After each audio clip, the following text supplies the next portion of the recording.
नमस्कार, मैं प्रतीक्षा पांडे और आप देख रहे हैं आपका अपना न्यूज चैनल हर्ष न्यूज, देसी भी विदेशी भी। आइए रुक करते हैं कुछ प्रमुख खबरों की ओर। मायावती ने लखनऊ में बुलाई अहम बैठक, 2027 के चुनाव पर हो रहा मंथन।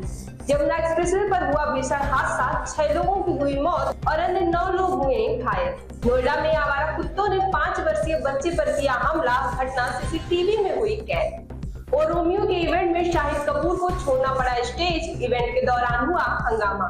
पीएम मोदी 2 दिवसीय दौरे पर हुए मलेशिया रवाना, करीब 8 साल बाद जा रहे मलेशिया। बहुजन समाज पार्टी ने 2027 के उत्तर प्रदेश विधानसभा चुनाव को लेकर अपनी संगठनात्मक और चुनावी तैयारियां तेज कर दी हैं। मायावती आज लखनऊ स्थित बीएसपी कार्यालय में समीक्षा बैठक कर रही हैं। मायावती ने कहा, एसआईआर की वजह से पार्टी के काम प्रभावित हुए हैं, अब उन कार्यों को पूरा किया जाएगा। विरोधी पार्टियों द्वारा बीएसपी को कमजोर करने के लिए रचे जा रहे षड्यंत्रों के बारे में पदाधिकारियों को सचेत किया जाएगा।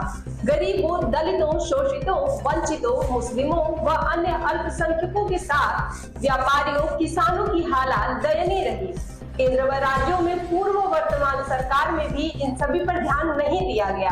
केंद्र व राज्यों की अधिकांश सरकारें जनहित के मुद्दों पर ध्यान देने की बजाय जाति और धर्म की आड़ में राजनीति चमकाने में लगी रहती है। इससे समाज में नफरत की भावना पैदा हो रही है, जो देश के हित में नहीं है। उत्तर प्रदेश के मथुरा जिले में बड़ा सड़क हादसा हुआ। हादसे में 6 लोगों की मौत हो गई, जबकि 9 अन्य लोग घायल हो गए। बता दें कि सुरीर थाना क्षेत्र के माइलस्टोन 88 के पास एक अनियंत्रित और तेज रफ्तार कंटेनर ने बस से उतरे खड़े यात्रियों को रौंद दिया। सूचना पर पहुंची पुलिस ने घायलों को अस्पताल में भर्ती कराया है।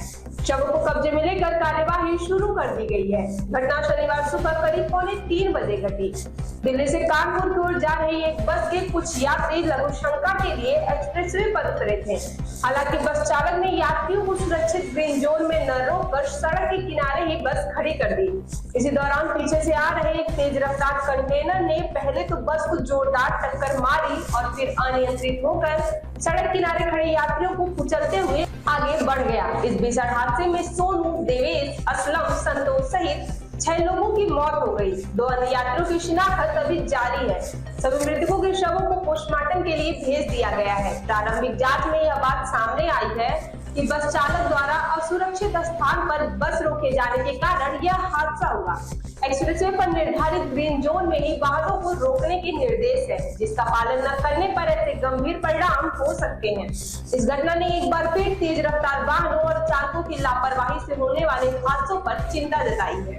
नोएडा में आवारा कुत्तों के हमले की घटनाएं थमने का नाम नहीं ले रही है। ताजा मामला सेक्टर 78 स्थित कॉर्निक ग्रीन्स हाउसिंग सोसाइटी का है, जहां 2 आवारा कुत्तों ने एक 5 वर्षीय बच्चे पर हमला कर दिया। यह पूरी घटना सोसाइटी में लगे सीसीटीवी कैमरे में कैद हो गई। बता दें कि यह पूरा मामला थाना सेक्टर 113 क्षेत्र का है। घटना के बाद से सोसाइटी के लोगों में दहशत और नाराजगी का माहौल है। यहाँ रोहित चावला अपने परिवार के साथ कॉर्निक ग्रीन सोसाइटी में रहते थे। उनका 5 साल का बेटा सोसाइटी के अंदर स्थित मार्केट में चॉकलेट लेने गया था। जैसे ही वह दुकान से बाहर निकला तो 2 आवारा कुत्तों ने अचानक उस पर हमला कर दिया।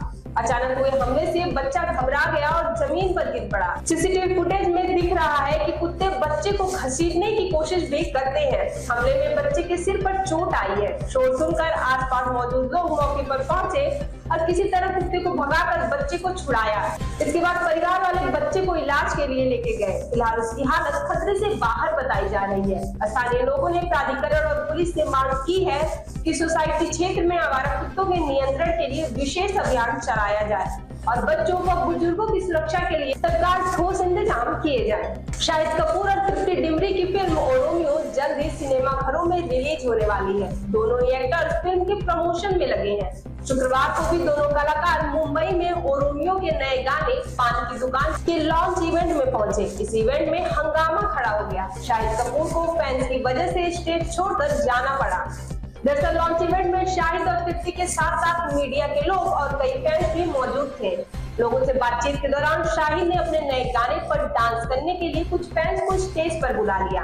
लेकिन हालात तब बिगड़ गए जब बुलाए गए फैंस के अलावा कई और लोग भी स्टेज पर आ गए। इस वजह से स्टेज पर काफी भीड़ जमा हो गई। इस भीड़ ने शाहिद को बुरी तरह से घेर लिया। भीड़ को संभालने के लिए सिक्योरिटी को स्टेज पर आना पड़ा, साथ ही शाहिद कपूर को स्टेज छोड़ना पड़ा। कुछ समय बाद जब मामला शांत हुआ तो शाहिद कपूर वापस स्टेज पर लौटे। इस हंगामे के कई वीडियो सोशल मीडिया पर वायरल हो रहे हैं। मामला शांत होने के बाद इवेंट को फिर से शुरू किया गया। शाहिद कपूर वापस स्टेज पर आए, अपने गाने पर डांस किया। इवेंट खत्म होने पर उन्होंने फैंस का शुक्रिया अदा किया। उन्होंने कहा, आप लोगों का शुक्रिया, आप लोग बहुत कमाल के हैं। प्रधानमंत्री नरेंद्र मोदी शनिवार को 2 दिन के दौरे पर मलेशिया रवाना हुए हैं। यह दौरा मलेशिया के प्रधानमंत्री दातुक सेरी अनवर इब्राहिम के न्योते पर हो रहा है। मोदी करीब 8 साल बाद मलेशिया जा रहे हैं। इससे पहले सन 2018 में वो मलेशिया गए थे। अपनी यात्रा के दौरान आज मोदी मलेशिया में रहने वाले भारतीय प्रवासियों और व्यापारिक प्रतिनिधियों से भी बातचीत करेंगे। विदेश मंत्रालय के सचिव पी कुमरन ने बताया कि यह दौरा भारत के आसियाना देशों के साथ रिश्तों को और मजबूत करने और मलेशिया के साथ सहयोग बढ़ाने के लिए अहम है। उन्होंने यह भी बताया कि इस यात्रा में 10 साल से मलेशिया में रह रहे भगोड़े जाकिर नाइक के मुद्दों पर भी चर्चा होगी।